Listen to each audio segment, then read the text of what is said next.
Man, you better stop playing on my top, man. Y'all know it's sport, man. I'm 10 toes down. I hold it down, stay solid. They hate it. Forward, they control, they quick, they pray. I'm a young G, just skated for license. I guess at some point after the fact, the state wants to take a proffer from you or have a discussion with you, ask you some questions about whatever that may be. He decides to flip and become a cheese eater. As a mother, how did that make you feel? It's heartbreaking. It made me feel... Melly's reaction to Bortland's decision to accept his plea deal in court was made public. The headlines read, "Bortland accepts the plea deal." In addition, he agreed to a proffer, which means he's now cooperating with authorities. His sentence includes a charge of accessory after the fact, and he'll serve 10 years in prison with 6 years of probation, minus any time already served. Along with this, an email surfaced in the court record stating, "Given Mr. Henry's plea deal and proffer agreement, we are concerned for his safety and would like to facilitate it within the next 30 days. This message suggests that prosecutors fear Bortland might not make it out of his cell block alive before he delivers his testimony against Melly. In response, Bortland sent out a message from jail. Man, you better stop playing on my top, man. Y'all know it's sport, man. I'm 10 toes down. I hold it down, stay solid. They hate it. Forward, they control, they quick, they pray. I'm a young G, just skated for license. What I look like taking the deal that hurt my... I look like giving a about how y'all feel. I'm a young fly, be back to raising and prevail. Damn, why they want to take that L? Don't you know you can see the dirt for even speaking that L? It's the sport name, a part of Mickey Mouse Clubhouse. YNW for L, never be stopped. Let's stop playing on my top like y'all know what the f going on, man. Hey, free me here, Melly. But the truth started to unravel when academics stepped in to shed light on what was really happening. Bortland, it seems, was trying to sidestep the snitch label, but academics revealed the true nature of his plea deal. According to the judge, for both charges Bortland pled no contest to, he's required to provide a factual basis for accepting the plea. This means he must give a detailed, truthful account of how he became an accessory to the crime, essentially confirming that the crime occurred and implicating Melly in the process. It's a gun plea, but instead of just giving a simple yes or no, Bortland will have to spill the details like he's singing to save himself. Academics tweeted about the public outrage, clarifying that this isn't a typical plea deal where Bortland's just turning on Melly. Rather, it's a plea that demands Bortland fill in the gaps of the story, supplying the missing details necessary for a conviction. That's what makes it a gun plea. It's all about the details. As academics pointed out, why do I call it a gun plea? Because in YNW Melly's case, it was clear that the prosecution didn't do enough to prove that this was the crime they said it was, or that Melly was the one behind it. The accessory charge, academics explained, is essentially a form of backdoor conspiracy, not because Bortland was involved in planning the crime, but because he came in after the fact, knowing a murder had happened and then helped cover it up. When you plead guilty to being an accessory after the fact, you're essentially acknowledging that a crime occurred and that you played a role in concealing it. Melly's defense, then, asks the obvious questions. How do we know for sure what happened? And more importantly, how do we know who the actual perpetrator was? After all, the prosecution claimed it was a drive-by, but that's not necessarily the whole truth. As part of his plea, Bortland is expected to confirm that Sackchaser and Juvie were, in fact, killed, and by doing so, he effectively narrows down the suspects. With Bortland no longer facing charges for the murders, all eyes now turn to the one remaining person at the scene, Melly.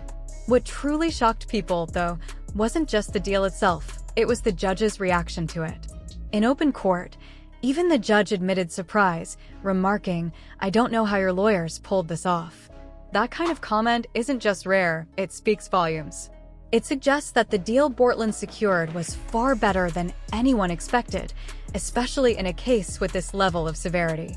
It's my understanding that you want to resolve both cases today. Is that correct? Yes. And that resolution is an agreement you've reached with the state, the terms of which are as follows. Number one, in the 19 case, you're going to plead no contest to both counts of accessory after the fact. In the 23 case, you're going to plead no contest to all 4 counts as charged. In exchange for that, the state is going to null process, that is, drop the 2 first-degree In exchange for that, I'm going to adjudicate you guilty on the 2 accessory counts as well as the tampering count. I'm going to sentence you to 10 years in Florida State Prison. Bortland is, by any measure, incredibly fortunate. What could have been 5 life sentences has now been reduced to just 6 years left behind bars, followed by 6 years of probation. That kind of sentencing twist didn't just make headlines, it caught the attention of some high-profile legal minds. Bradford Cohen, the renowned attorney who's represented stars like Lil Wayne and Kodak Black, weighed in on the situation. His take? Bortland has bit the cheese, a not-so-subtle way of saying he's cooperating, and strongly suggested that he's likely to flip on YNW Melly as part of his plea in the double murder case. Let's talk YNW Melly and YNW Bortlen. He is now doing the triple Lindy. For those youngsters that don't know what the triple Lindy is, it is when you do several flips off a high dive, and he will be flipping. He is going to be tell-all about anything he knows about the double case, and they will know if he's telling the truth or telling a lie when he gives his full quote-unquote confession as to what happened that evening. And that's what happens. A lot of times where guys are in the prison for 4 or 5 years awaiting trial and looking at a life sentence, and they're offered 10 years where they'll be home probably in another 3 years that he'll serve, he decides to flip and become a cheese eater. And that's what happens a lot of times on these cases. And I was expecting it to happen a lot sooner than it did. He held out for quite some time. But long story short is it looks like he's going to flip. And it makes the case on YNW Melly, depending on what he says, which I anticipate he'll say that YNW Melly is responsible. Even 6ix9ine couldn't stay silent, posting that Bortland had accepted a plea deal and declaring Melly is cooked. He claimed he'd warned everyone about rappers turning informant, but because of his own fame, people singled him out. Meanwhile, in the courtroom, the reality of Bortland's situation became clear. The judge explicitly told him that part of the plea agreement involved sitting down with prosecutors for a proffer session, essentially an interview where Bortland would be expected to answer questions about the case. The judge emphasized that whatever Bortland said during that session would not change the terms of the deal. The agreement stands, the judge said, making it clear that his cooperation was baked into the plea. Bortland confirmed, under oath, that he discussed everything with his attorneys and fully understood the consequences. The public response was swift. Offset tweeted about the situation, saying Melly was being snitched on by his best friend and calling for his release, noting that he's been locked up far too long. Still, Bortland didn't have many options. The judge laid out the harsh reality. Bortland was facing 2 counts of first-degree murder with a firearm, both capital felonies under Florida law. A conviction would mean mandatory life in prison, with no possibility for leniency. The message was clear: take the deal, or spend the rest of your life behind bars. Faced with that decision, Bortland chose the deal, one that may protect his future, but puts Melly's in serious jeopardy. The judge continued to outline just how serious the charges against Bortland were, painting a grim picture of what he was up against had he not taken the plea. Counts 3 and 4, accessory after the fact to first-degree murder, are each first-degree felonies, carrying a maximum of 30 years in Florida State Prison per charge. Count 1, tampering with a witness in a capital felony, is punishable by life in prison. Another charge, directing the activities of a criminal gang, is also a first-degree felony and carries the same life sentence. Count 5, conspiracy to commit witness tampering, is yet another life felony. Stacking all of that together, the judge summed up the maximum possible sentence Bortland could have received: life after life after life, 5 times, followed by an additional 75 years in state prison. Given this staggering reality, Bortland's decision to take a plea deal becomes clearer. It wasn't just a legal strategy, it was a matter of survival. But that choice could prove disastrous for YNW Melly. Prosecutors believe Bortland's testimony might be the missing puzzle piece needed to finally convict Melly. There have always been lingering questions about what really happened that night, and Bortland, who was interrogated by police just hours after the crime, now holds the power to clarify the timeline, the roles, and, crucially, who pulled the trigger. During his original interrogation, an officer directly asked him whether he knew who committed the murders. Now, under oath and protected by his deal, Bortland may finally provide that answer, and it could seal Melly's fate. During his initial police interrogation, Bortland was faced with a blunt, emotional plea from the detective. "Just tell me the truth, even if it's something I don't want to hear. I respect the truth more than BS. It's a simple question. If you knew who did this, would you tell me? Yes or no? Answer honestly." Bortland, clearly torn, didn't respond with words. Instead, he quietly shook his head no, a silent admission that spoke volumes. He didn't want to be involved, didn't want to lie, and didn't want to tell the truth either. He was trapped in the middle and hoping to escape without choosing a side. That moment revealed something deeper. Bortland never truly wanted any part in this. His actions showed a man desperate to distance himself from the situation, not a cold accomplice, but someone cornered by circumstances. Prosecutors and federal investigators, however, already had their eyes on YNW Melly as the primary suspect. One key piece of evidence came in the form of Instagram DMs. From the PC Gambino account, someone asked Melly if he was okay, to which he chillingly replied, "I did that smirking face. Shortly after, another message from Melly's own account simply said, "What?" followed by SHHH. A cryptic attempt at secrecy that investigators took seriously. Despite the walls closing in, Melly has maintained an air of confidence. Even while incarcerated, he reportedly ordered a $100,000 custom chain, a bold move that suggests he's either in denial or overly confident in his legal defense. At the same time, he's believed to have spent an enormous amount of money on attorneys, some so large that even those close to the case questioned how wisely the money was being spent. As one person put it, that kid spent a lot of money on a lot of things that shouldn't have been spent on really. So while Melly's flexes may suggest confidence, the reality painted by the evidence, Bortland's plea, and the growing pile of digital messages tells a far more complicated story, one where the truth is closing in, whether he's ready or not. The spending habits surrounding Melly have raised a lot of eyebrows: luxury cars, flashy jewelry, and yet, oddly enough, he's not even out to wear that jewelry. People wonder, why buy all that if you're not around to show it off? Many agree that the best investment he could make right now would be on legal defense. Lawyers are where the money should be going, but despite having no shortage of funds, it seems Melly didn't always prioritize his legal team as much as he should have. Some close to the situation have said, he's good with lawyers, money isn't an issue, but there was a lot of stuff he should have spent on lawyers that he didn't. Now, rumors say he's lost interest even in the chain he ordered, perhaps signaling shifting priorities or a change in mindset. Meanwhile, the federal prosecutors played their cards carefully to pressure Bortland into taking a plea deal. The timing was key. Melly's double retrial was postponed yet again after the Court of Appeals granted a stay, pushing the trial back to January 2027.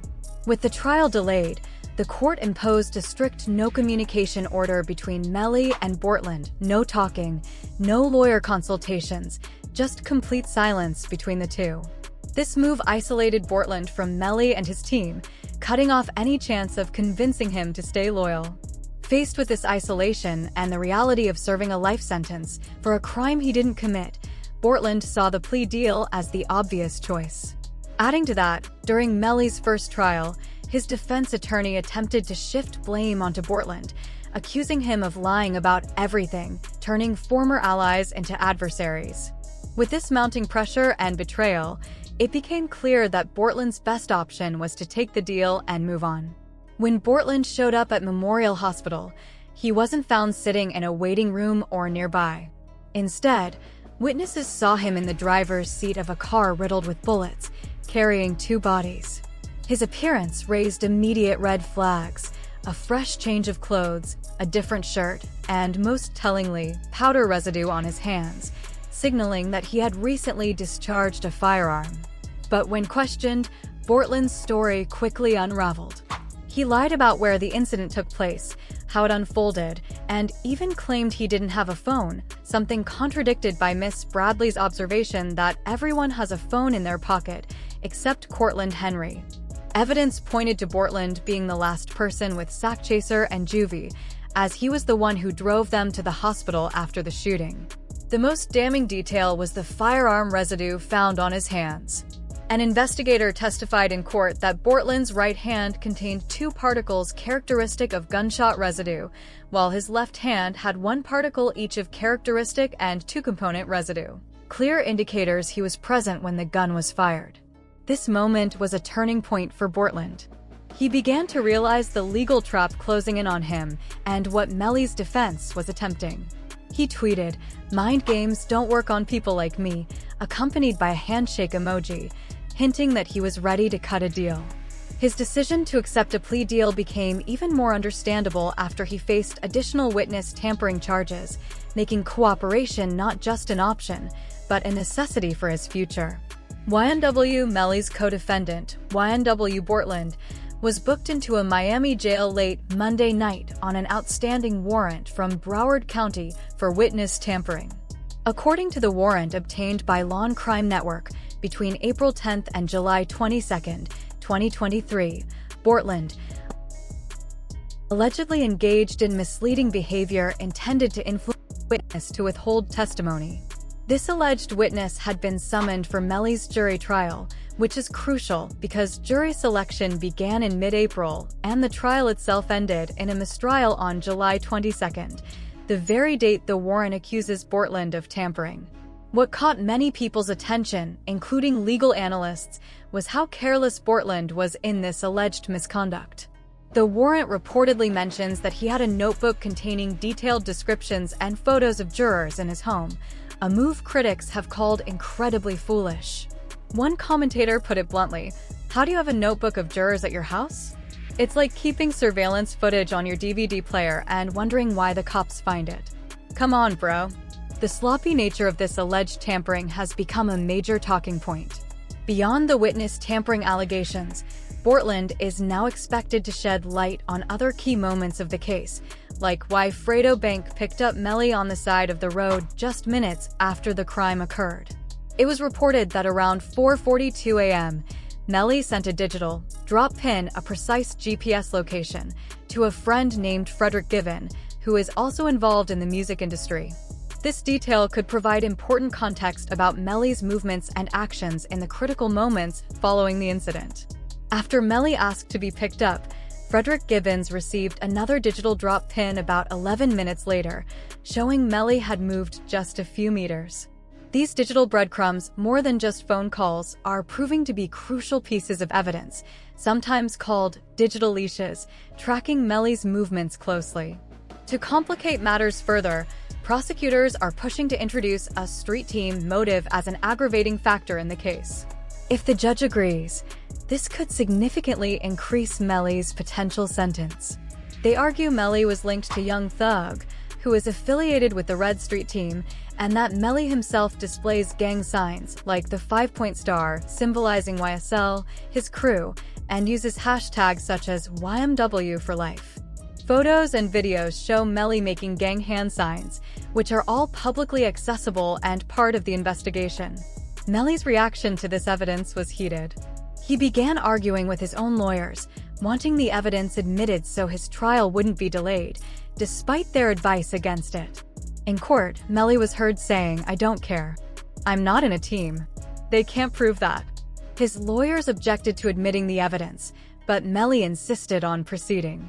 The court noted that these gang-related allegations are considered aggravators, meaning the jury would need to find proof of gang membership before these factors could influence sentencing, not something decided at the trial's start. This tension between Melly and his lawyers over how to handle gang evidence highlights how high the stakes are and how every detail could tip the scales in this complex case.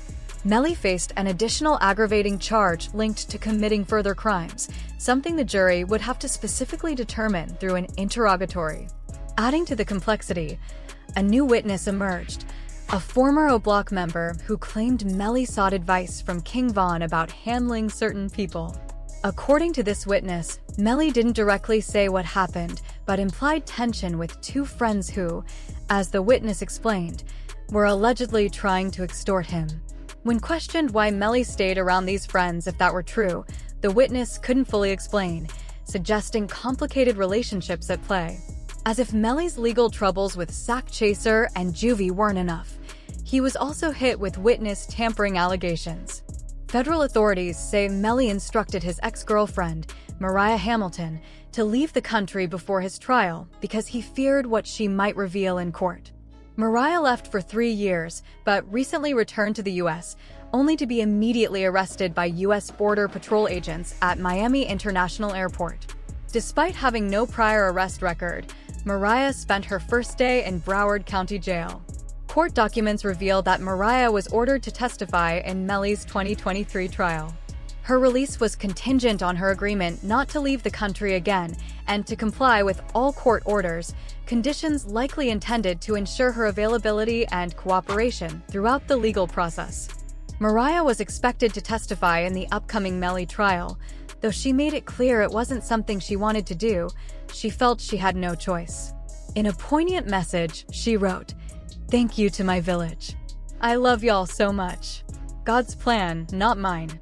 Disturbingly, investigators uncovered evidence on Mariah's iCloud account that suggested Melly pressured her not to testify. Witness tampering itself carries a life sentence, even if Melly is ultimately found not guilty of the charges involving sack chaser and juvie. The state didn't stop there. They filed 6 new charges against Melly and 2 alleged accomplices. These include tampering with a witness, directing criminal activities, solicitation or conspiracy to commit tampering, and unlawful use of a two-way communication device. Some of these charges could also lead to life imprisonment if convicted. Because of the witness tampering allegations, Melly's jail phone privileges were revoked. According to Juvie's father, Melly still found creative ways to communicate despite restrictions. He reportedly passed notes to intermediaries who would then make phone calls to others, an elaborate system to try and influence witnesses. Code words like Rihanna and references to Rocky's baby mom were used to conceal these communications. Despite all this, Melly's mother expressed her heartbreak and frustration. She insisted it wasn't fair that her son, who hasn't been convicted, is being denied basic rights such as phone access, letter writing, and receiving mail. She feels helpless watching her son endure these harsh conditions, emphasizing the emotional toll the situation is taking on the family. When Melly shared how he's been hurt and scared for his life, his mother's response was raw and heart-wrenching. She described feeling utterly helpless, emphasizing how the Broward Sheriff's Office seems to be operating without oversight, almost like they're making up their own rules. Despite efforts to challenge this in court, she revealed that judges have limited control over what happens inside the jail, leaving her son vulnerable to mistreatment with little recourse. She firmly believes the jail authorities need to be held accountable. On the other hand, Charleston voiced a harsh reality, expressing no sympathy for Melly. He bluntly stated, "I'm so happy he's in jail getting mistreated." When you take a life, you lose the right to complain about being mistreated. It's a stark perspective rooted in the gravity of Melly's alleged actions. Meanwhile, Bowie shared a more empathetic take, reflecting on meeting Melly's mother and recognizing her genuine pain. He described her as a good woman, stressed out by the situation, and admitted that seeing her struggle reminded him of his own mother's hardships. His gesture of reaching out to Melly and his family shows a level of respect and understanding amid the tension. With Bortland siding with the authorities, many expect to finally uncover the full truth behind why Melly and Bortland were seen dancing and acting carefree just hours after the crime. Despite everything unfolding that early morning, Melly remained defiant, still positioning himself as a positive figure to those who look up to him, his supporters calling him "our child" and highlighting his unshaken spirit. Despite everything that happened, the dog still turns, no matter what. To make things worse for Melly, there is video footage showing him entering the car just 30 minutes before the crime took place. Official court documents note that the direction of travel inside the car, from left to right, supports the claim that the shots came from the back left seat, where Melly was positioned. This was also confirmed by Juvie's mother during testimony. She identified her son, Christopher Thomas, entering the back right seat of the gray Jeep, and recognized another individual, Janelle, sitting in the back left seat. Prosecutors plan to use Bortland's interrogation from the night of the crime alongside this evidence, aiming to expose that everything Melly and Bortland have said over the past 6 years about the incident has been false. According to Bortland's own account, he was just playing music and getting off the exit, feeling sleepy as they were almost home, painting a very different picture from the official story. Just out of nowhere, I heard the shots, so I ducked down in the car and almost closed the door. When asked where he was coming from, Bortland said he was coming from a studio in Fort Lauderdale, taking the route I-75 and then 595 to 75 South. However, detectives know his story doesn't add up because they shut down the entire area and searched shoulder to shoulder, but didn't find a single shell casing, piece of glass, or any evidence matching his account. The officer pressed him, asking how shell casings could disappear, but Bortland didn't have an answer. When questioned about how he was driving during the drive-by, Bortland said he was driving, ducking for my life, trying not to get hit, focused only on his own safety and not paying attention to any other details. Look, I get it. You probably feel like this should not be your problem. But if you are telling me everything went down over there, then there should be proof, something real we can see. If windows were shattered, there would be broken glass scattered just like the mess here when you guys opened the doors. If shots were fired, there should be shell casings near the car. Evidence does not just vanish. Right now, there is nothing, and that does not make sense. Honestly, I have a feeling about what might have happened because I have my own information, but the way this interrogation is going, it is falling apart. Bortland is losing patience, and they do not buy your story. You keep saying you already told us everything, that you are done talking about it, but here is the thing, we are going to have more questions. It is not about trying to irritate you. The problem is, we do not know your friends or the people around you. That is why we have to dig into every detail about you, your circle, their lives, and what led up to today. The more we learn, the closer we get to the truth, and the faster we can solve this.